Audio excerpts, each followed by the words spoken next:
Oh my god. Welcome, everybody, Oh my god. to the Virtual Homework Podcast. It's been a while.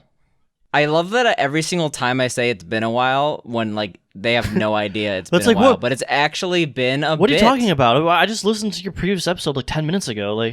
Yeah, man. No, but we skipped a week, but we're actually doing a new schedule now, so we should be a little bit more recent. We're trying to get a little bit more of a production schedule going where like we actually talk about recent events instead of 2 weeks after the fact, like you might hear us talk about something that you forgot existed. But real quickly, I'm Dana, also known as Sphinctus. I'm Sam. Really fucked up the rhythm there. I'm Sam. And this is the Virtual Homework Podcast. Let's do a little bit of a theme song. What's good, man? It's your boy Juicy J, man. Shout out to Virtual Homework Podcast.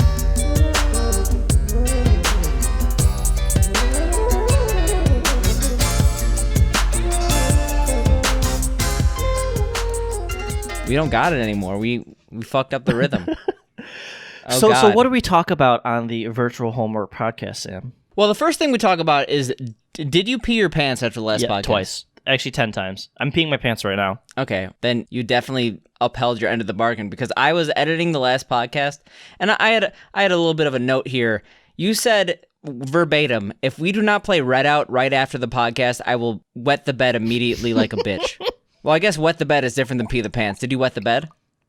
I just made a pee sound. I didn't hear it, but I'll add one in if it's not visible on the mic. I wet the bed every day of my life. I had like we're actually going personal here. I had like this dream like 2 days ago where it's like it was National Treasure. Like I like murdered some guy in my dream, and then like part of it was like I murdered him because like there was this like National Treasure shit, and like then we got held hostage, and this guy's like, you better pee on this wall. This wall has a secret. And then it was like, you gotta pee on this dead body. Like it was like some fucked up shit. I had to pee on everything. And then I realized that like when I woke up, I really had to go to the bathroom. How do I like match that? Like what do you expect me to say to any of that? You had a National Treasure dream where they forced you to pee on things. Well, no, I just really had to go to the bathroom when I woke up. How am I supposed? That's how the how dream am I supposed works. to react? Like, oh my gosh! Like, It's like Inception when it's raining outside because the guy didn't go to the bathroom before the Inception. It's you pee on Nick Cage. Well, at least you didn't. And then you talk about I don't know, like video games on the podcast. At least you didn't pee the bed. So have you done anything interesting in video games since our last podcast?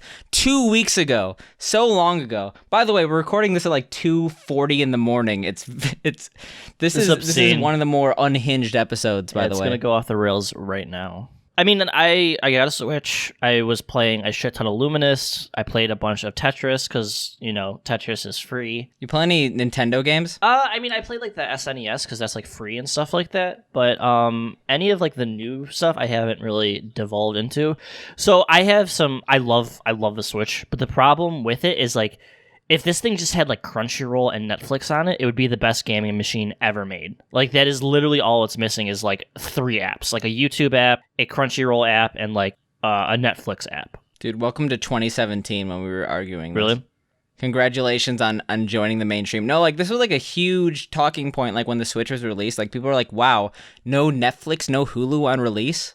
How are they going to compete with the other consoles? And then, like, they did. Yeah. I'm just, like, I guess I'm making the point with, like, my 3 years later boomer energy. Like, it would just be really cool to have that. Because this is literally the perfect system to just, like, lay in bed and play. Like, every time I played it, it's like, I'm going to go to bed now. Instead, I'm just going to sit and play the Switch for, like, 2 hours. Oh, I 100% mentioned this before on the podcast, but I thought I was going to be playing this game docked, or this system docked. Like, you have a Switch Lite, yeah. I know. So, like, you cannot play it docked. I think it doesn't even... I wouldn't even play it docked, I don't think. It's just like the perfect size. Yeah. Like 5% of the time use the dock, 95% of the time just played it portable. Because I just want to chill in a very inconvenient position to play console games on the TV. In your giant beanbag chair?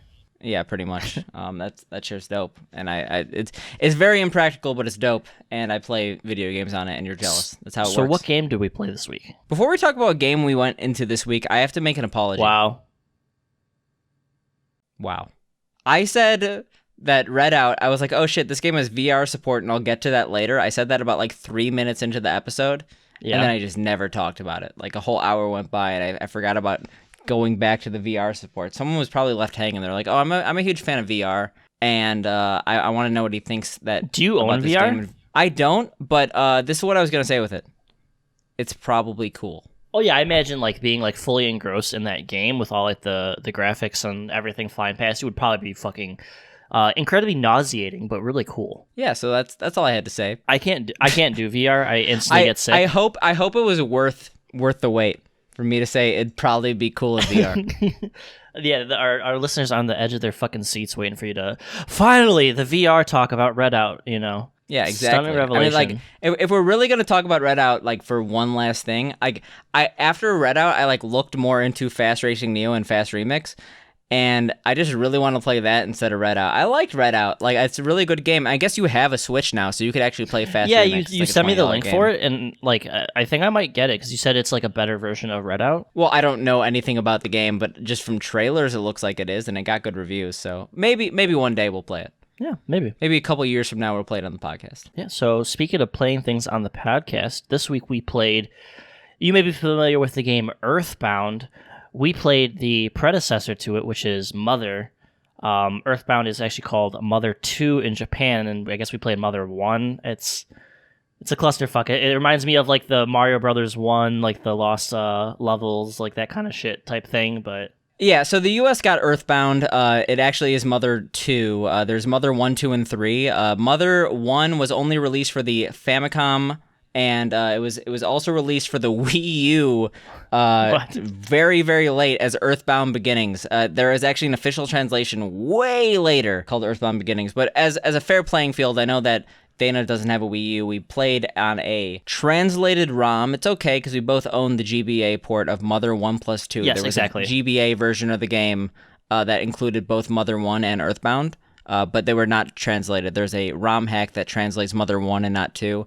We played on the GBA version. So we played the prequel to Mother called Earthbound Beginnings in the US.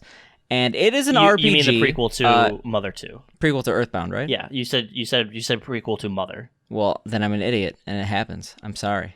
You're sorry too. Yeah, I'm sorry.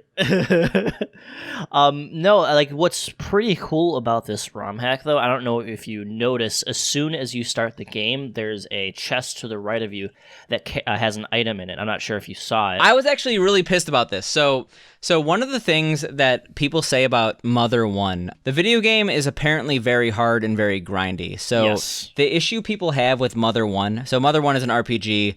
If you've ever played Earthbound, it's similar to Earthbound where it's RPG and it has encounters kind of like Random Pokemon. enemies, yeah. It's going to be like Yeah. any Final Fantasy or anything like that, turn-based attacks and stuff like that. Yeah, and they get harder and harder as they go, but there is a steep difficulty curve in that like there are certain areas where if you're not a certain level, you'll just get fucking annihilated immediately. Yeah. And the spawn rate is extremely high, so there's Yes. an item called the Easy Ring, which I didn't know I had. I actually had a Did talking you point really on this. not? Did you really not wear it? So like I know I wore it, but the thing is I didn't realize that was like not a normal item in the game. These hackers made made something called the Easy Ring, which allowed one character, the main character, you could have multiple persons in a party, but the main character, he has double EXP. And it decreases the spawn rate of enemies in the game. Yes. Which is really funny because It seemed like the spawn rate was fucking huge, right? yeah. So apparently it's way worse. Like Yeah, you, to go further on this point, like one of the major reasons like fans of the Mother series don't really recommend the first game is they always say is because of the spawn rate, because of the difficulty, and like lack of XP and lack of money. Because something else the Easy Ring gets is it doubles the amount of money you get as well. Okay, I didn't realize that. Yeah, so to be honest, I didn't really use the money system too much. I ended the game. So to go into this game and how much I played, I actually beat the game 100%. Like not even so you're able to beat this game, and there isn't really there's not really a progression system, but like you could pretty much go everywhere. I literally talked to every single person you could. I spent like roughly 30 hours on this game, and I think that part of the reason why I was able to do that is because we took a week off. Yeah. And I actually kind of appreciate it. I was able to play this game a little bit more than I expected.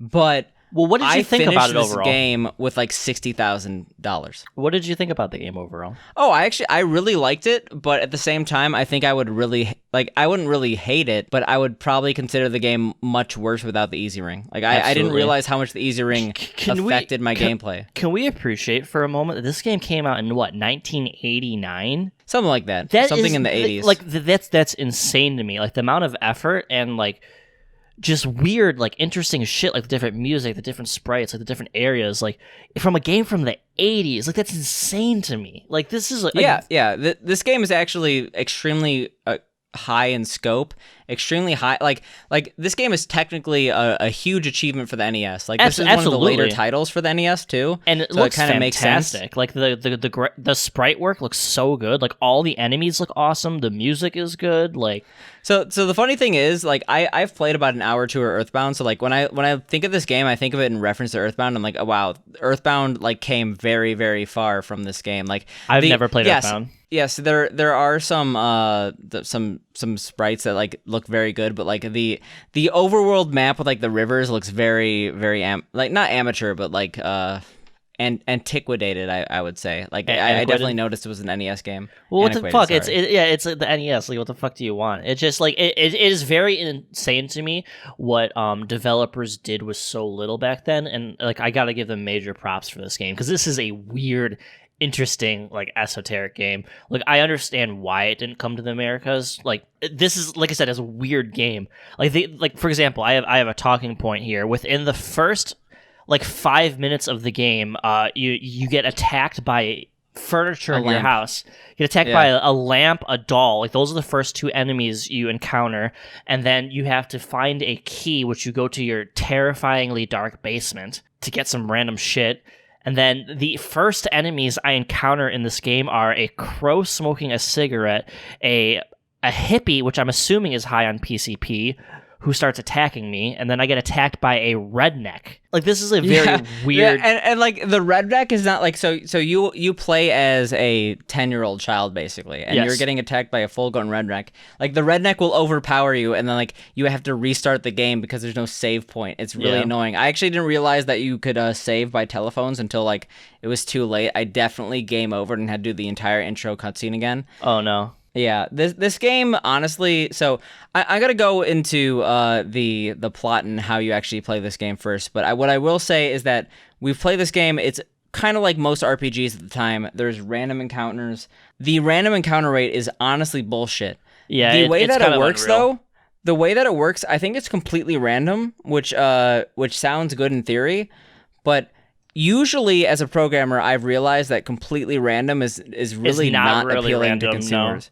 No, it's not that it's not really random. It is really random, but like what people perceive as random isn't actually random. Like you actually go into these like applications that have like shuffle mode on like their music and stuff like that, and they have to alter it from completely random due to the fact that like people don't perceive random as random. Like if you get the same song 3 times in a row, you're gonna think, oh, this isn't random, this is glitched. Yeah, the random could be like the same song technically 5 times in a row or something like that. Yeah, and it's more likely than you think, and that's the issue with games like this. I think this game is completely random, and that at certain points you go like a minute, 2 minutes without like even like encountering a single enemy. And then it'll be like 5 in like 3 seconds. Yeah, like literally you move 1 pixel and you face another enemy. And that's super annoying, but at the same time when you're leveled enough, like they literally don't affect you. Like they do 1 damage to you at maximum, and then you go on your way. It's a really grindy game in that way, and the fact that like we have an easy ring that halves the encounter rate shows that like this game was seriously flawed when it was released. But I'll go a little bit into the actual gameplay of this game because we've said it's an RPG and we haven't really talked about what happens. So go right ahead. Mother, you basically you wake up, your furniture's moving, some shit's happening, and then you get a call from your dad. He's like, yeah, investigate it.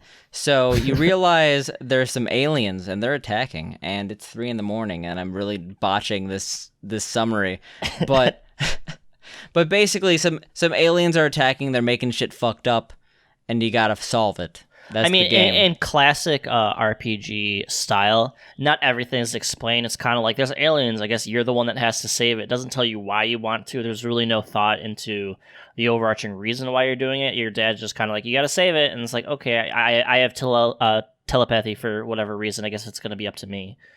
And you kind of exactly. You kind of like and travel who were from you? town to Because you town. could actually name yourself in this game. You could name multiple characters. I named myself Nestendo, I think that's or whatever. Like I looked up what the official name was, and I just named it that. So It's Ninten. yeah. And so I think both of us use a guide at some point. So I normally I did not want to beat this game with a guide, but at a certain point I got so stuck that I was like, you know what? If I was in '89, I would probably buy the Nintendo Power Guide. Yeah, so that goes I was back like- to what I was saying about this being a classic RPG. There are just points where it doesn't make any sense where you're supposed to go and whatnot. Like you could I probably really only find. think there's 2 points, but I'm not sure if you got to them. I mean, you can. I don't care. You can mention it. So there is a point when you reach an area called Magicant, and you're trying to escape it, and you have to talk to this guy in the wall, and you have to specifically answer 4 questions correctly in a row before you're actually able to leave. Oh, yeah. That's like the first zone you go to. I went there. It's like there's like the dragon down there and stuff like that. Yeah. I mean, I just basically like Brute force it. I mean, there's like 4 options. It's like yes, all right. I hit no. All right, it ends like, and then the last option I just did it again differently next time. I mean, Well, okay, I did that incorrectly, and then I like went through the entire cavern again, like tried to whatever. So I guess I'm just an idiot in this realm. But the other area you definitely haven't gotten to because we've talked about how far you've gotten in this game. Yeah, this game is possible without a guide, but as 80s fashion, it definitely has some flaws in like the storytelling, and like there's areas where you really just can't get past unless you unless you fundamentally understand like where you're supposed to go, and that's hard. yeah, there's a couple of points where I was just like, what am I supposed to be doing? Like, I guess, like, you kind of, like, finish a dungeon, then it's like, did I finish it? It didn't really give me any dialogue to say that. Because the problem is with this game is, like, you'll go into a dungeon, you'll get to the end of it, and it's like, you click a button, and it's like, okay, well, I don't want to leave, and then, like, I didn't do, like, one thing, and I have to come, like, all the way fucking back. Yeah, You know? I did that once, and we'll go into this later because it was a very important part of the game. But yeah, this game doesn't really have a great sense of direction. It's actually very open ended. So the things that I did first definitely weren't parts of what Dana did. Dana, you completed about half this game, right? Yeah. Yeah, and what? So you had Nintendo. I had Picante because I couldn't get Picante, but my partner in crime, my nerdy friend, his name was Money. I had a girl on my side named Crimes. I had a gang leader named Sewer. I just And had then left them all. I always leave them at default names because then Really, even the name of the food. So like no. basically, I named the food ass. So like anytime it was like, well, your favorite food is ass. I was like, would you like some ass? We are Yeah, well there's known occasional for. points in the game where you could get like free regeneration items, and you have to in the beginning of the game it asks what your favorite food is. Mine was Cheeto, so it's like, oh, you want Cheeto? And I'm like, yeah, Like a Cheeto, just one. Like Yeah, just uno one mas Cheeto, por favor. because Cheetos would not fit in the description. Yeah, I said ass in all caps. So I mean, so that works, man. So my mom was like, "I've made your favorite food, ass." I'm 5. I'm sorry. Baked on a plate, man. But yeah, I mean, like as far as like mechanics and stuff like that, it's like classic RPG. If you've played like a really really old RPG, it's like this typical turn based. The battles aren't really too difficult. It's like you can just kind of like over level yourself to the point where a lot of the fights you can just kind of auto through. One thing I did not like though is every time you get a new character, they start at level 1 and you're at like level 20 by the time you get your first character. So it's like, all right, I got my first character, so then I have to run back through the zone of enemies that are like around my level. So it's like they can't do anything, and then you kill one enemy and they get 6 levels, and you have to sit there and press A through like all this dialogue because you're leveling up, which I think that's like a huge oversight. Like that's like, come on, they should not be level 1 when you get them because I don't necessarily think it's a huge oversight. And actually, one of the people, the gang leader, which I don't think you've gotten to, is not level 1 when you get him. But okay, well, both Anna and Lloyd are both level 1 when you get them. Do you mean Sewer and Crimes? Yeah, dude. Yeah, but Sewer and crimes. But No, like the thing is, if you're so I was like over leveled probably way more than you because like I would literally just never run from a fight ever. Yeah, I did every single fight myself too. Yeah. So to go on a further point about why I didn't get farther in this game, I hate to interrupt you, but I actually lost my save file. So apparently, when I extracted the RAR for the game, and I extracted it into app data for some reason, so I played through the game, saved my file, and when I came to it the next day, I get a notification in my bottom right corner that my CC cleaner is like, oh, you can clean out a whole bunch of your shit. So I'm like, oh, cool. So I cleaned it out, and then it deleted my app data, and I had to start all over. Because was it like that? Was it like that meme where it's like the person yelling into the void, and it's like, no. It was just like super frustrating because like for a lot of games with ROMs, you can kind of find like saves at like certain points. Like I could not find like any other ROMs for this because it's a ROM hack. Like if I wanted like a Final Fantasy 1 that's like at a certain point, like that's super easy to find. But but at the same time, like this ROM hack is like the way that people play it in the US. Like this is probably the most like it's so funny that we played this version of the game when I literally own this on my Wii U. I'm just like I'm not plugging in my Wii U right now. I'm gonna play this on ROM. Have people made any mentions of like the difference in translation? Like I would feel yeah, there are definitely translation differences, but it's not significant. Like and obviously there's no easy ring on the Earthbound beginnings version. Well, yeah, but I feel like maybe like a fan translation may take more liberties to make it more like fun what I and will interesting. say though is like when I tried to find guides for this game, like it was definitely frustrating because like the names were slightly different than in like the fan translation for some of the enemies. Yeah. Like and even like the towns that we were in, like there's apparently like two naming schemes. Like we played on the version that was like based on holidays. There's like a Valentine's Day and a Easter, but like one of them has just like one of their places named like Rudolph. It's like okay.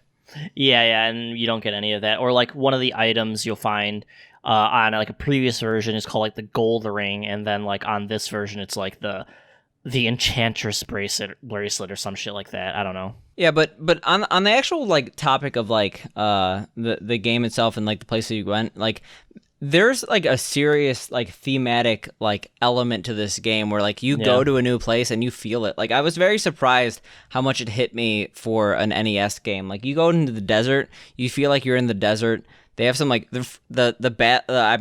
you haven't gone to the desert, so you don't know about the tank. But but I mean I've gone to areas and they were like very very clearly. Like that area, like when you go to the factory, like that feels like a fucking factory. Like when you go to the factory music is so fucking good because like it's not actually good. It's like I wouldn't jam to that music, but like I feel an intense feeling and like it loops and it's a relatively short loop, but like I'm just like this is intense. I guess the word is this game does ambiance very very well. Like and it just goes back to what I was saying earlier. Like they did so much with so little. It just leads me to believe like the minds behind this are just. On next level, you know.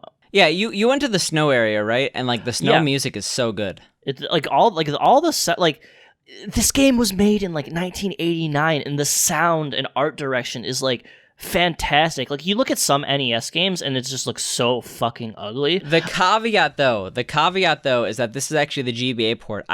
I originally thought that the GBA port being on GBA probably had worse music than the Famicom version, but no, I actually listened to both soundtracks. I think that the GBA version goes a little further than the Famicom version in terms of soundtrack. Okay, so it's not like 1-to-1.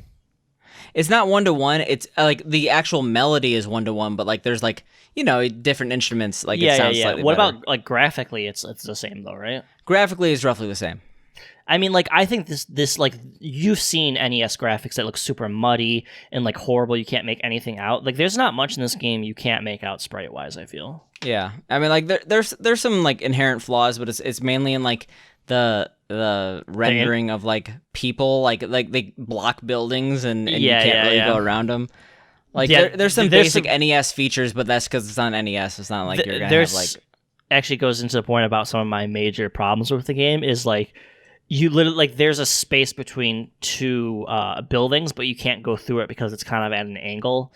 Like you can't even go in 90% of the buildings. Yeah. If you talk to an NPC at the beginning of the game, it says square doors you can't go through, rounded Yeah, doors you I can. know what you're talking about, but like still, like why? Like I understand for ambiance making all these buildings, but it just like leads to a point of frustration. It's like, okay, you made all this shit that I can't even do. Also, the entire game is kind of at an angle. Like every building, every road is kind of It's like isometric. Yeah. yeah. So like the problem is if two buildings are next to each other and you can physically see a gap, you actually can't go through that gap because your character does not move isometrically. It just goes north, south, east, west.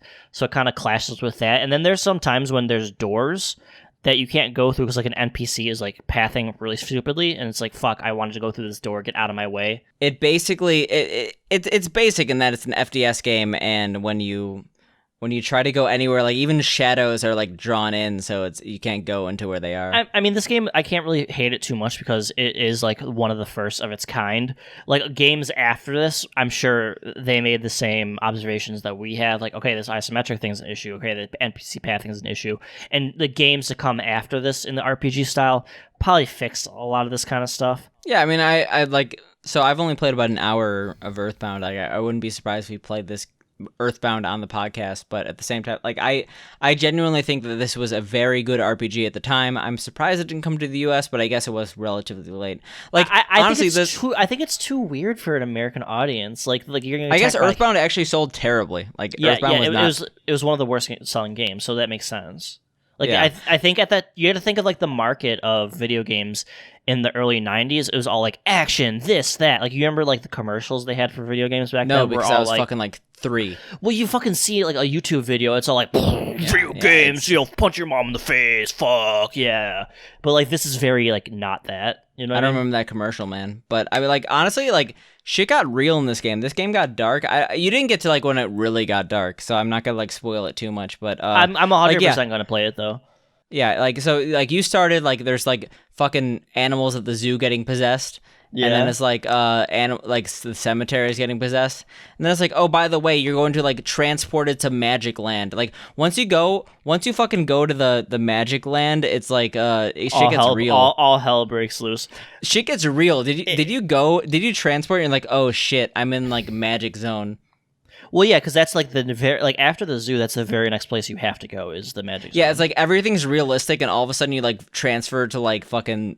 Yeah, like realistic. dude. You have possessed ghetto. No, but zoos. like things are at least on Earth, and all of a sudden everyone's in like living in a seashell. Can we point out that there are so many different enemies in this game? Granted, in any given area, you're typically only seeing like 2 to 3 different enemies, but every single area, there's probably like 10 to 15 areas have like 5 to 7 enemies. It seems like there's probably at least. And the battle system is relatively unique. You have the like Final Fantasy like.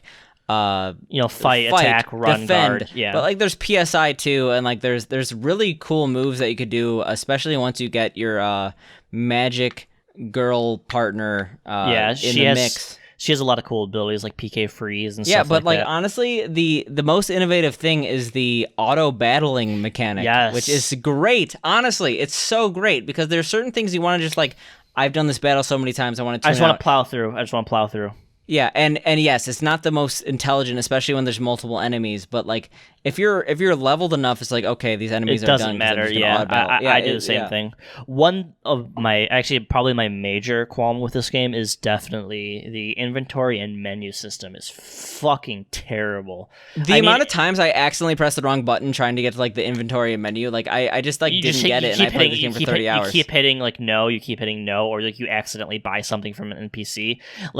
Like I said, it's hard to give it too much shit because it's the first of its kind, but man, like some of those inventories are fucked. Or if like you'll find an item on the ground, oh, you can't pick this up, you gotta drop it. Did you ever have the problem where you stored an item and then realized you needed it? I definitely could see having that problem. I was very lucky not to because I trusted my inventory space. Not trusted, but like I valued my inventory space a little too much. This game is absolutely terrible with inventory space. You only have horrible. 8 slots, and there's way too many key items for 8 slots. Luckily, when you get 2 to 3 players, like you get 8 slots per player, but you don't really understand what you need until you need it. Like there's no indication of a key item. You could actually drop key items, I think. So, like for an example, you get an item at the beginning of this game for saving this girl. Oh no, excuse me, from your dad, like from the basement. You get this item. The badge. No, I'm confusing with another item. You get an item from your basement. Oh, the diary. I stored the diary, and it took so long for me to realize to get to Magic Ant that I needed to get that diary. I did the same exact thing. Like, I was like, what the fuck do I do? It was literally an hour of my life gone to like finding out that I just didn't have a key item in my inventory. Yeah, like, and it does nothing to tell you that you need that, by the way. Nothing. Yeah, the thing about items in this game is, like, you could easily fill up your inventory, by buying things, but even key items, like, for example, if you go to the zoo and you want to break into the zoo, there's a guy that's like, oh, I have a zoo key, and then you talk to him again, it's like, oh, I have extra zoo keys, so you can fill up your entire inventory with zoo keys. It's like, okay, it's like... I never really had a problem with, like, being too weak, or you mentioned the point of being, like, oh, some of this was pretty hard. I never had a problem. No, I didn't think this was hard because we had the easy ring. We had the easy ring, man. Well, like, I got, like, the best items. I had so much money, like, I got, like, all the best defensive shit. But that's because we had the easy ring. Yes, it made the game easy, and I also used a little bit of a guide because I was not going to deal with a lot of this shit, so... No, but I read these guides, and like they're talking about like, oh, you better be this level. I'm like, I'm literally 20 above this level, and that's because of the easy ring. So I think that we are honestly spoiled, but at the same time, I had a really good experience. Like, this makes me really want to play Mother 2, aka Earthbound. I probably will at some point. If we don't play it on the podcast, I'll probably just play it on my own time, because believe it or not, I play video games on my own time. There's some stuff I really want to talk about this game. I actually beat the game, and I genuinely enjoyed it. I think the ending was good. So I'm gonna say this as vague as possible. The ending area of this game makes what you did. You're a bitch. You're a tiny bitch boy, 3'11", like not even close to a man. Like you. Mean. Sorry to anyone who's short, but what I'm saying is that Dana has a 1-inch penis. What the fuck? You call me a bitch boy instead of a small dick? Like, what the fuck? I'm 6'2". No, what I'm saying is like that's you at the best midway through the game. Once you get to the ending game, you gotta grow that dick 3 or 4 inches, because it gets really intense. There's like this mountain that you have to climb, and the enemies telling me to get suck. a boner? I'm not talking temp. You gotta get I'm not hard talking to play temp. this game. I'm not talking temp. I never talk temp. You're like, I'm fucking torqued on the last side of me. Temporary. This is important, man. No, there's like Mount Ikai or something like that. And basically every enemy that sucks gets way worse, and then you have to beat like, it seriously sucks. Like, even with the easy ring, it was really annoying. And there's areas of the game, I mentioned 2 places where I have to look at a guide. There was another place I had to look at the guide, and it was just like so unbelievably tedious. I can't imagine doing this without the easy ring. It was so ridiculous. But so a point to the make game was is fun. In that magic area, there's 3 amulets. There's the earth amulet, there's the water amulet, and the fire amulet.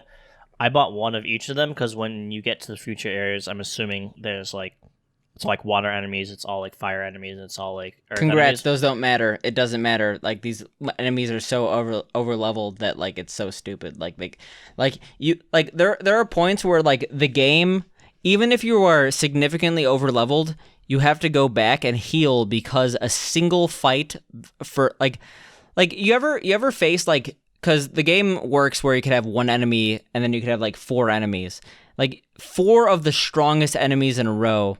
Like, did you ever go in that haunted house? No, I didn't get that far. I'm gonna call you a bitch. I haven't got there yet, so I could be wrong. But as of right now, I genuinely think you're less than halfway through the game now, even though your guide says you're 2/3 of the way. I'm gonna call you. There's so much shit you haven't done, man. I'm gonna call you little bitch baby man. What I'm saying is that the end game of this game is like significantly harder than the rest, and it's terrible. It's actually not fun. I hope I'm proven wrong. Next podcast, I'll bring it up and I'll let you know what happens. The last thing I want to bring up, besides the fact that like this game was satisfying, I'm glad I played it. I enjoyed the ending, and I look forward to playing Mother 2, aka Earthbound. But did you ever get called by your dad saying to stop playing because you're a loser? Yeah, like, all the time. He also asked me for my name one time, and I wasn't paying attention because I was just spamming A. Yeah, no, I got that too, but like the way this game works, if you play for like 4 hours plus, I don't know the exact amount, but like you will get a phone, you'll be interrupted and your dad will call you. So the way that this game works, when you want to save, you have to call your dad and it'll be like, oh, hey, what's up? You have this much EXP. I'm your dad. Do you want to continue? And if you say yes, it's like, oh, you're a hard worker like your mom. Otherwise, it's like, oh, fall asleep with me. I'm your dad. But like he'll like randomly call you like every 4 hours to be like, yeah, you're playing too much. That's and like ahead of its time. Ahead of its time, and that there's literally only one other game that does this, and we both play it. Have you ever played this game called MapleStory? It does do that, yeah. It's like, oh, it's like, you've been playing for 4 hours. Are you sure you don't want to quit? And it's like, I'm not even playing right now. I'm in the free market, man. It's like you've been playing. That doesn't exist anymore, right? You've been playing for 26 hours. You might want to log out. Imagine a game like telling you to try to log out when the entire game is like based on AFK. Like not the entire game, but like 50% of the game. Like you have to be AFK for advantages. Like there's right? literally an event right now that's called like the I'm Lazy event that you get bonus XP for AFKing. Like not doing something in the game, you get bonus XP. At least. So like I personally like I feel like a lot of these things that tell you to stop playing video games, I honestly like I don't like them. I understand they're like for health reasons. It's government control. I should be free to do whatever I want. You know, if I want to play World of Warcraft for 30 hours and shit my pants, I should be able to. Man, you would not survive in China with the shock therapy and etc. Wait, what? But no, like that actually is a thing. Like people got so addicted to WoW that the government did shock therapy on them, and like if you played for like over 8. So what if what if you're into it though, and you're like, oh yeah, let's shock me again, Daddy? Well, I thought you meant into World of Warcraft. No, but exceptions being for the like. So China actually is like super progressive when it comes to esports. Yeah. Like they really want esport wins. Because, like, they want any wins. So, if you're really good, they don't shock therapy you. But if you're, like, a shitty... so, Wangba is the term for internet cafe in China. And, like, I've been to some seedy-ass internet cafes. Like, the thing about China is that internet kind of sucks there. It's gotten better now. But the best internet was always at the Wangbas, the internet cafes. And the way that they worked is you go into those, they have no windows. It's AC's blasting and everyone's smoking. Like I felt like I lost a year of my life every single time I went there. And like, I see like the pictures of like they have like bowls of like empty fucking like instant noodles and like cigarettes and they're just sitting there gaming for like 20 hours. Yeah, and the way it works is like you have like a card that's hooked up to your citizen ID. I was different because I was a foreigner, but like it's hooked up to your citizen ID, and if you play too much, like they don't say this, but the Gestapo comes and takes you away. And really, like it's not like if you play 18 hours the Gestapo time. It's like it's like one of the you play more, you might get abducted. Does like the prime minister come and spank you or something, or? Yeah, Xi Jinping himself is like. I guess it kind of wraps up Mother. Now we're on the topic of China a little bit. I actually have a little bit of a talking point is so China has their own like Twitch kind of partner. I forget the name of it, but a lot of American there's like streamers, Panda something, I forget. Yeah, so a lot of esports organizations actually have contracts where their players have to stream on the Chinese services, and they're actually getting more views than Twitch.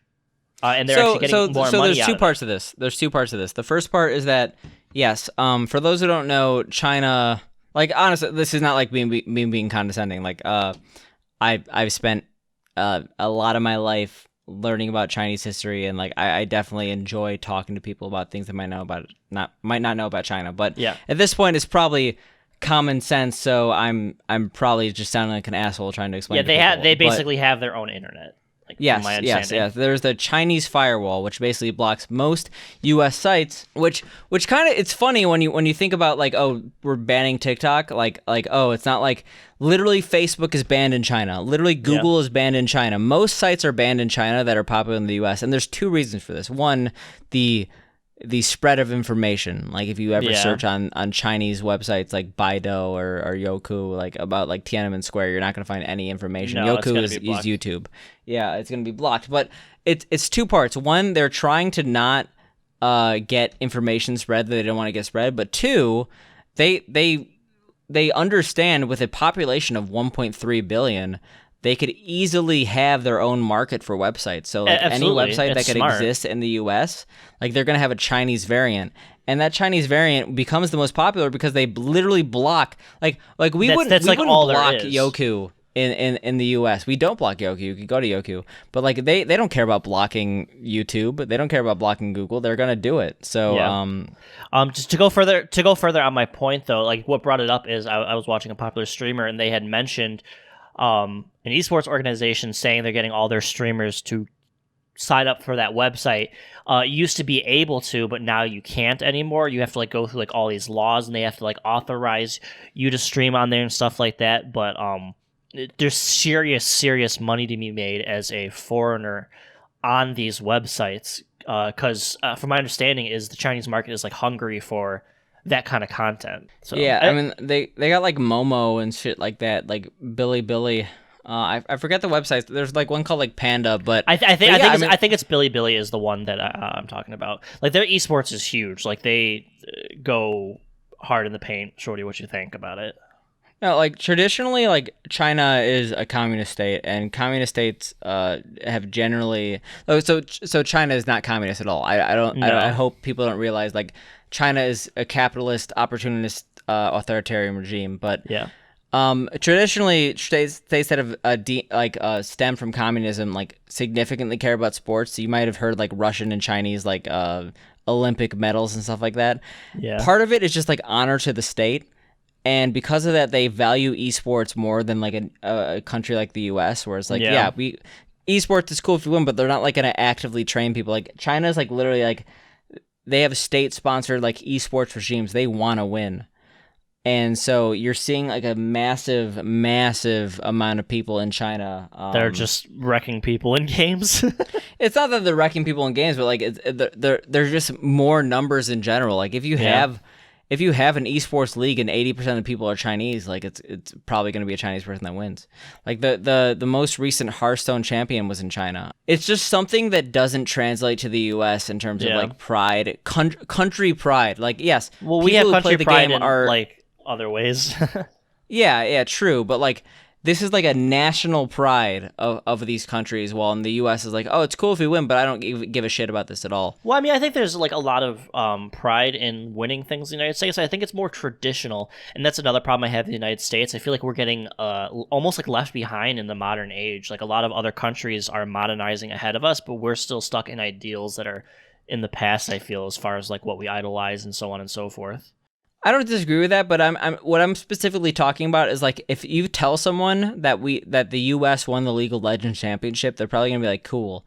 While literally in China, like they were going to sponsor the League of Legends like players. But that's what I mean, like about us being like left in the past. Like when they play like CS:GO tournaments on fucking ESPN and all the fucking boomers like lose their shit. Yeah, TBS. What was it? E-League or whatever. Yeah, and like all the boomers like lost their shit. Like it literally did worse than Big Bang Theory reruns. Yeah, have fun with that, man. No, it's to go further onto that. It's like a good point someone I respect made up is that if you go to any modern European or Asian country, like the cities will just make any American city like look old and outdated as far as like the modernities and stuff like that. So remember when Dana talks that have you ever even left the country? Yeah. Where'd he go? I've been to Canada. Have you ever left North America? I've been to Mexico. Have you ever left North America?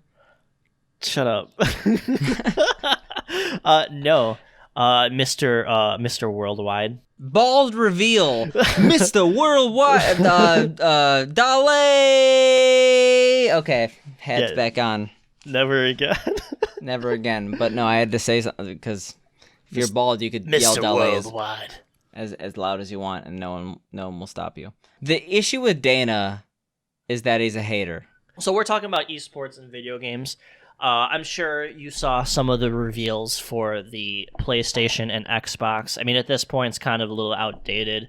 Yeah, it's outdated. I had a talking point from this from like the 16th, like because we haven't met in like so the thing is basically it's gonna be like 3 weeks after the fact because we're now doing it not a week late, but we also had a 2-week gap. So well, no, I just want to say it was a week gap, and we're gonna try to get this out by Monday, so then it would be at the same time frame. It just sounds old because we're a week past. Yeah, true. But like the Xbox Series X is the absolute worst name for a game console ever. There was like I'll read it verbatim. There was an article that was The Xbox Series S will not run Xbox One S enhanced versions of backwards compatible Xbox One Series X games, but will instead run Xbox One S versions of Xbox One and Xbox One 360's titles.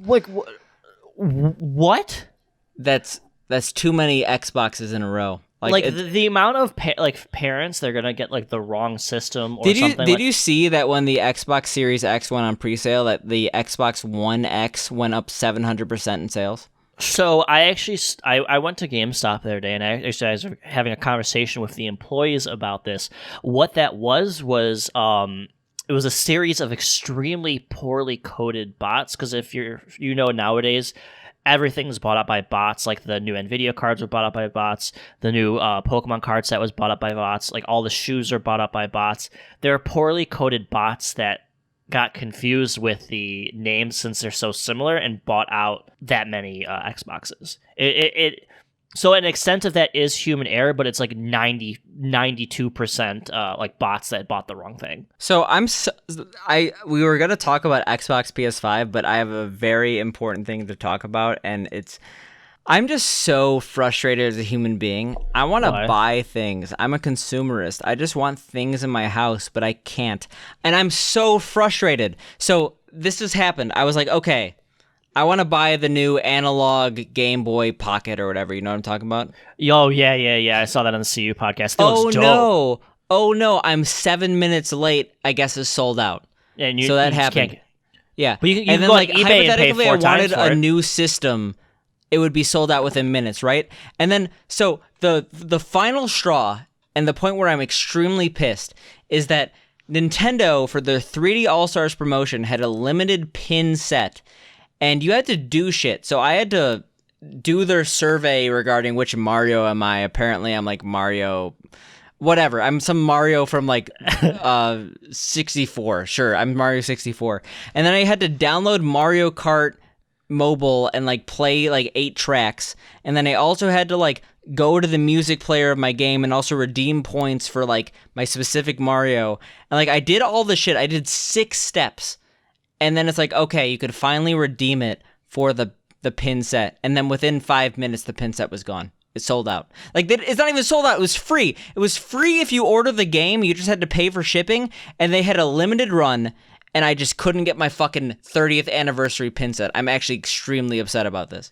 I mean, that just like it goes back to what I was saying. The similar thing happened. I for those that don't know, I work at a card shop. The newest Pokemon card set dropped. The MSRP is $50. They are literally sold out everywhere because they're going for about $90 online. People are literally fist fighting at Walmarts and posting the videos online to grab these. See the same thing with sports cards, like the new soccer set. From I think Piani, I think is the company name. People are buying them for like $20, and then they sell them for $150 online. So like you go to Walmarts and Targets, and you just can't find that stuff anymore. You can't buy anything anymore. You can't buy video cards. You can't buy shoes. You can't buy electronics. Like every single thing is sold out immediately. And I understand there's like supply issues, especially with COVID. But like, I don't know. I feel like every single thing I want that other people want is impossible to buy, and that sucks. You buy it secondhand for like 3 times the price. Yeah, exactly. But like, I don't know. I just like as a person who wants things in my home, I want dope ass Mario pins in my house, and like I guess I'm never getting these because people are selling them on eBay for $1,000. What the fuck? Yeah, it's some stupid ass shit. It's really, really, really stupid, and I'm just frustrated. Did you like the Mario Kart mobile game though? No, it's terrible. I played it for like fucking 3 months when it came out. The game was fun as fuck. I was like on the leaderboard and shit. I absolutely hated it because like it didn't feel fun to turn. I'm really good at Mario Kart, so it's like that felt like second nature to me. I could probably destroy you in actual Mario Kart, and you have a Wii or you have a Switch now, so we could actually play the new Mario Kart. I'm absolutely down. Like I actually will throw down. Okay, but you're probably gonna lose because you're straight up the worst, and everyone knows that mobile Mario Kart does not translate. As soon as I get paid on Friday, I'm buying it. I'm going to buy it, and we're going to rap battle it. Race. Speaking of buying it, are you buying a PS5? God, no. So the thing is, like, the price, I will probably buy a PS5 a couple years later when there's actually games for it. Yeah. Like, there's no reason to buy it. If you have a PC that actually plays modern games, there's no reason to buy a launch title. Everything I'm going to want to play, I'm going to be able to get on PC, and everything I can't play, I'm going to watch my favorite streamer play, and that's fine for me. What if Clint doesn't play it? Who says Clint's my favorite streamer? Maybe What if Tyler One doesn't play it? My favorite streamer is Picante Live. Picante Live's not going to play it. Well, you're a little bitch. I mean, I should have streamed Earthbound. It was fun as shit, man. I actually really enjoyed it. Like, I was happy I played it. And like, I bet I would be less happy if I devoted the normal amount of time to playing games than we usually do, you know? Well, I think it's a cool thing that you, like, for the longest time we were just playing 2 hours of games, and you yourself, like, you never complete games. Like, you're like full on completing games. I think that's how you know it's like something that like you genuinely enjoy, which I think is At cool. the same time, I genuinely think that like I've just been blessed with circumstances that I could do this. Like, I don't think that I would be able to do this in normal circumstances. Especially, like, we had 2 weeks to play this game. If it wasn't for the gap that we had in recording, I don't think I would have finished the game, and I was really happy that I did. I mean, like, we can ask like our viewers and what they think about it. If like we have like a big game like this that's like several, like 10, 20, 30 hours. Because like we did the same thing with Death Stranding, where we put the 2 weeks. I felt like we got a better experience out of it. True, but at the same time, I still haven't beat that game, and I'm too scared to go back. I beat it, so I didn't beat Oh, we this. got a So badass here. Speaking of RPGs, though, so Final Fantasy 16 exists. it looks so fucking dope. Like that's probably one of the points I want to make is it's M rated. It's like gory. There's gonna be tits and blood. Like, I'm excited. That's there's gonna be tits in this game. That's like their fucking trailer. Yeah, I'm down. Like, did you see the trailer? No, I don't. I've never played a Final Fantasy game. Really? Oh, no, correction. I've only played 2 games, and they piss people off when I say them. I've only beaten Mystic Quest and Crystal Chronicles. Oh God. Crystal Chronicles is the best Final Fantasy game of all time for GameCube. I mean, that's objectively wrong, but you're allowed to enjoy it. Like, Crystal Chronicles is the best Final Fantasy game of all time, and anyone who disagrees with me probably shouldn't be on a podcast. I've played 6, 7, 8, 9, 10, 10, 2, 14. I played the one where no one cares about what you're saying right now. Why you're a bully. I'm a bully, but it's because of good reason. Like, this is the you're virtual just bully talking about- podcast. Yeah, the Virtual Bully podcast plays Bully on PS2, I guess. I've never played it, but It's also another really good game. Real quickly though, Microsoft versus Xbox though. Oh, excuse me, Microsoft versus Sony.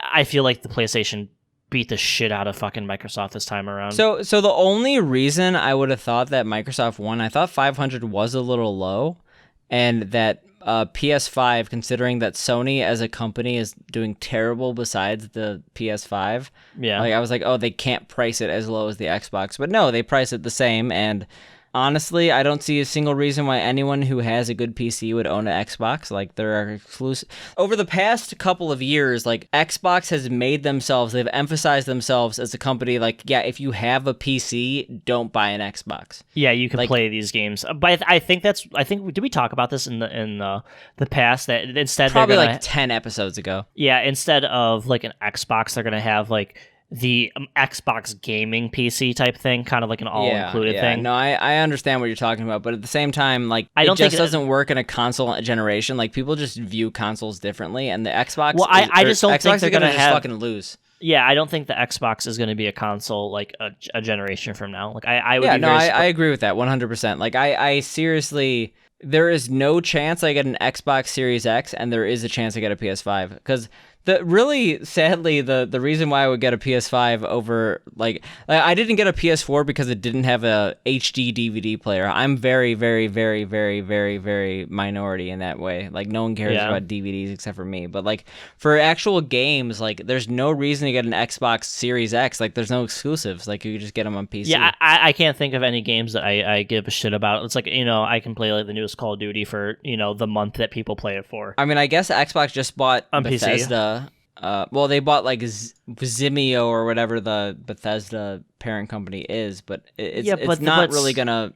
Like But those those games are games just are going to go on PC. Yeah, they're gonna be on like they'll be on the Epic Store or some bullshit or Yeah, or the Steam, Microsoft so, Store. yeah. Like Jesus Christ. But yeah, video games. Video games. I'm not gonna buy any of them because I have a decent computer, and like I said, anything I want, I will get it on Steam. So I mean, if we're talking video games, like if we're talking video games, like this entire podcast isn't on video games.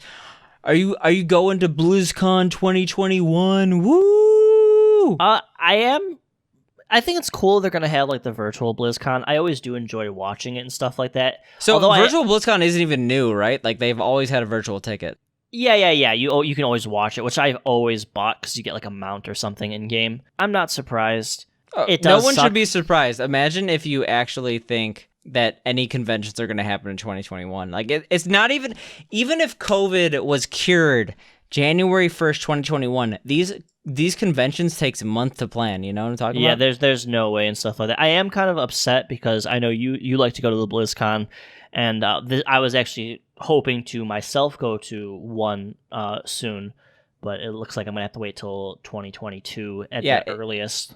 It really does suck. I definitely miss conventions more than I thought, but like it's not that much of a sacrifice. Like No. But like we're both Blizzard fanboys, like to some extent. You like Blizzard games. I've liked Blizzard games since I was fucking like 10. You know, I've been playing original Diablo, Diablo 2, Warcraft 3, you know, StarCraft 2, World of Warcraft, like, you know, all that shit. So it's like to go to like BlizzCon and like be engrossed in that kind of thing is like that's like a dream of mine kind of. So. I genuinely still like I would definitely enjoy BlizzCon, but like in terms of games I enjoy from Blizzard, like I like Hearthstone and I barely like it. I just like Hearthstone Battlegrounds. Like I'm actually curious about like the Blizzard Dreamhaven split. Mike Morhaime and a lot of senior people from old Blizzard came together to make the company Dreamhaven, which I think is fucking fantastic because as someone like I play World of Warcraft competitively, top 300 world around there and stuff like that. The company is not what it is. It is heavily. So since the Activision merger, it hasn't been what it is. Yeah, and like, that was like 2011. So like we're talking about a decade. They've been bleeding out employees, horrible decision making that's just like metrics for playing, not actually metrics for making a good game and stuff like that. So, like I said, all these old heads from old Blizzard came together to make this company. I really, really hope they make some great things because they're fantastic. Like, yeah, Ben Brode, Rob Pardo, new series and stuff. Studio and stuff like that. I think it's gonna be great. The only thing is that I feel concerned that like with this much senior leadership like leaving Blizzard, like that Blizzard is just gonna get eaten up and basically be Call of Duty. I mean, that's what it basically is right now. Like the new WoW expansion. They make WoW, okay. They're not Call of Duty yet. When you get guns in WoW, that's when. But they've literally been bleeding out WoW for the past like 3 expansions. Though they make horrible decisions that everyone says in beta that is a bad idea, and they still do it, and everyone hates it. And then they change it down the line, and say, "Hey, we listened to you." You know, after a year, after a game didn't work for a year. Yeah, so. I'm looking forward to 2021 and beyond for the gaming scene. With COVID, a lot of gaming things happened. We played a lot of games, but it's interesting to see what the future holds. But what does the future hold for you, Sam? I'm not sure. Like I was looking at like just social media, and I saw like Gaia Online was still tweeting. That maybe it was set. Like, why does Gaia Online still exist? Like, does it, like, do people, like, actually still go to it and, like, spend time? I didn't go that far. I didn't research that far. I know that we're supposed to research these things, but I would just scared the fact that, like, Gaia Online still had a social media presence. Like, it just reminds me of, like, saying XD after every, like, sentence. I mean, I say XD all the time. Like, I'm in a conversation, like a professional conversation. Like, I'm sending an email to my boss. You're like, XD, LOL. Like XD and then my full name, you know. That's like it says like sent by iPhone, instead it says like XD. Well, like you know, like how people are sometimes like sincerely, or they're like regards or something like that. You XD. Just say XD. XD and then my name. That makes me want to die.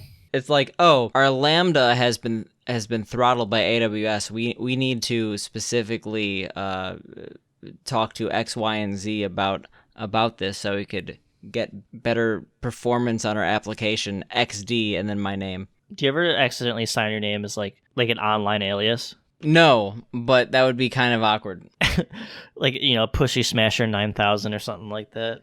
That is Like- not my name. My name's Picante, man. Dude, so Jesus.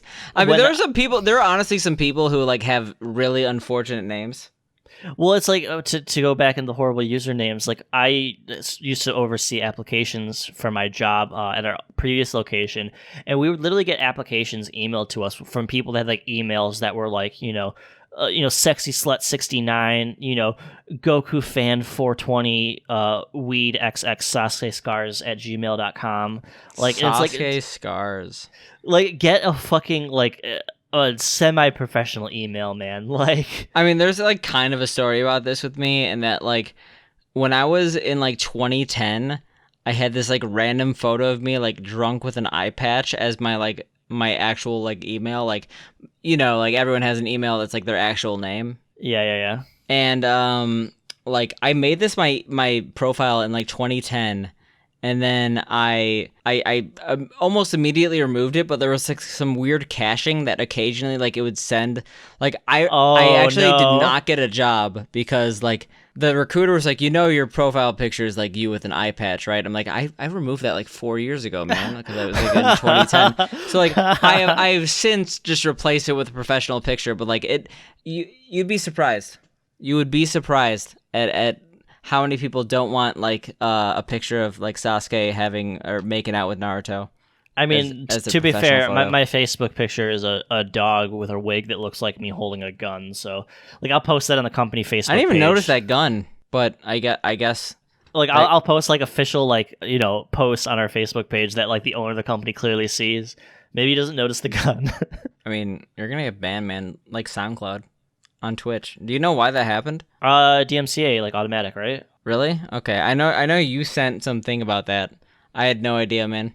Yeah, it was like an automatic. I thought it was a DMCA. good story. I thought it was like some SoundCloud rapper said some No, shit. like that's like the official like SoundCloud like Twitch channel. Lame. Okay, next topic. Coca-Cola and the sun does some shit. I don't want to talk about this. So we have a like just feed where we send each other shit to talk about, and like he sent me this Coca-Cola that's piss colored. It's are mildly interesting. This is what Coke looks like when it's sun bleached. I found it on the railroad tracks. It's actually just a Coke bottle filled with piss. Yeah. So was that you, man? Yeah, dude. Is that why you don't want to talk about it? What's even better is that post about fucking Reddit. Did you even read that? I'm not sure what you're talking about. Oh, this actually hurts. Yeah. We just don't think we are smarter. We are truly too smart for social media. We care about our privacy and are not sex objects for horny 13-year-olds like on other platforms, e.g. Instagram, Snapchat, etc. We are Redditors. We are anonymous. We still understand and care for each other. 542 upvotes and like two... and no one is like saying like this is the worst thing I've ever seen. So like have you ever seen I've fully admitted this, like I was entranced by Gamergate back in the day. And Yeah. I think part of this, like, do you remember the post about the guy like we are gamers? We spend 12 hours a day on let me find the We Are Gamers copy pasta. It makes me want to die. Yeah, and there's like 542 upvotes, 148 upvotes. It's just they like targeted gamers. Gamers. We are a group of people who will sit for hours, days, even weeks on end performing some of the hardest, most mentally demanding tasks over and over all for nothing more than a digital token saying that we did. We'll punish ourselves doing things that others would consider torture because we think it's fun. We'll spend most, if not all of our free time min-maxing the stats of a fictional character, all to draw out a single extra point of damage per second. Many of us have made careers out of doing just these things, slogging through the grind all day, the same quests over and over, hundreds of times, to the point where we know every little detail about something that should have obtained gamer nirvana, that they can literally play these games blindfolded. Do these people have any idea how many controllers have been smashed, how many systems have been overheated, discs and carts destroyed in frustration? Can I All interrupt the you real quick? latter be referred to as bragging rights. These people honestly think this is a battle that they can win. They are going to take our media. We are already building a new one without them. They take our game devs. Gamers aren't shy about throwing their money elsewhere or making games ourselves. They're calling us racist, misogynist, rape apologists, and it's going to change. This is, by the way, a Gamergate guy saying this. We've been called worse things by prepubescent 10-year-olds in a shitty headset. They picked a fight against a group that's already grown desensitized to their strategies and methods. Who enjoys the battle of attrition that they've threatened us with? Who takes it as a challenge when they tell us they no longer matter? Or we no longer matter. Our obsession with proving that we can be told we can't is so deeply ingrained in years of dealing with big brothers and sisters and friends laughing at how pathetic we used to be, that proving you people wrong has become very real to us indeed, an honed reflex. Gamers are competitive, hardcore by nature. We love a challenge. The worst thing you could do in all of us is challenge us. You're not special. You're not original. You're not the first. This is just another boss fight. Okay, that last sentence just like... This is a real comment. That sent shivers down my spine. Like, that physically hurt me. Like not shivers in terms of like, oh, this is beautiful. No, but like, this is like someone thought they were cool when they said this. Someone said this. You're just the next boss fight. Like, I'm not. Did you watch that video I sent of like the guy screeching? Yes. And like right at the end, he's like, "Yeah, man, I did that." He's like, "I did such a good screech." It's like, okay, like you really think you're cool while like physically hurting me with your voice, like. A point to make about your fucking little shitty copy pasta you just said. Have you ever actually thrown or broken a controller? So the only time I ever threw a controller, I actually felt really bad. Like I lost in a video game and I threw a Dreamcast controller at my sister's face and she cried. And it was bad. Like, I was like, oh shit, I faced the consequences for this. I made my sister cry. Because I threw it, like, it hurt her. Like, it was bad. I was, like, I'm not gonna, I was 18, man. No, I was in, like, 4th grade. Like, 3rd grade or something like that. Like, I have it was, like, 2001. Like, you see like, these videos of people, like, smashing, like, keyboards, and, like, I've never broken anything out of rage, because it's like, this is mine, I won't get another one if I break it. Like, yeah, the only time I ever did it, I was, like, literally, like, 1st or 2nd grade or something like that. Like, it was... Well, it's like, you see the people that, like, I was a child. They get shot in Call of Duty, and they, like, throw their controller across the room. One of the first videos I ever watched on YouTube was, like, the German guy smashing his keyboard. You know what I'm talking about? Yeah, that is a good... He's like, yeah, that's like legitimate classic. That's a pretty good one. It looks like you're drinking that Coca-Cola from the tracks right now. I'm drinking a ginger lime ice beverage. I'm not about that calorie lifestyle. Dana, every day he like looks for calories. He's like, how can I gain weight today? Dana, dude, I'm fat shaming Dana. He's 400 pounds and he deserves to die. No, I'm not. I didn't say that. I did have a double like massive cheeseburger and a fry today. How is the journey to the other side, the side without fast food? That's tough. I had fast food today. I told you I had the spicy nugs. They're pretty good. I still think they're pretty good. But you see, I was like, they're really good, and you're like, they're okay. But it's like it's fast food. For fast food, I think it's pretty good. The thing is, like, you have this way with words that, like, fast food actually sounds good. And I was just like, okay, this is a nug, but it's slightly spicier. The end. Have you had the Popeyes chicken sandwich? Yeah, it's actually legitimately extremely... No, okay, correction. The Popeyes chicken sandwich is extremely mediocre. The spicy Popeyes chicken sandwich is one of the best sandwiches I've ever had in my life. That little bit of sauce with the pickle... That makes it. I think it's extremely good, the normal one. Yeah, that's how it be. I'm a plain bitch. I get everything plain. I don't eat vegetables. They're against my religion. My heart Did you hurts. not have the spicy when you had the chicken sandwich? I don't like it. I don't like the sauce. Are you a bitch? Well, I think the normal chicken sandwich from Popeyes is the best, but I think the spicy from Chick-fil-A is the best spicy. Are you a bitch? No. No, sir. Do you hang out with Gucci Mane and Waka Flocka? I wish. That'd be pretty cool. They're on your shirt, right? I'd probably be pretty scared to, like, hang out with Like Yeah, like anyone going famous? to a Gucci Mane concert would be really upsetting to me. 'Cause At Club Adriana. Yeah, Club Adriana does not exist anymore. I checked. It closed Really? permanently. What? They had a lot of like. They closed shootings and permanently stuff way there. before COVID because they had like 10 like safety violations. It was a scenario that like no one would be able to, like no business would be able to overcome, let alone Adriana's. But you have a shirt that personifies Gucci Mane with the Yeah, brick. it literally has a brick of cocaine on it. It's pretty good. Post a picture of it on I'll post a picture, and I think that we should just end on like a Gucci reppin' nerds. We're ending it.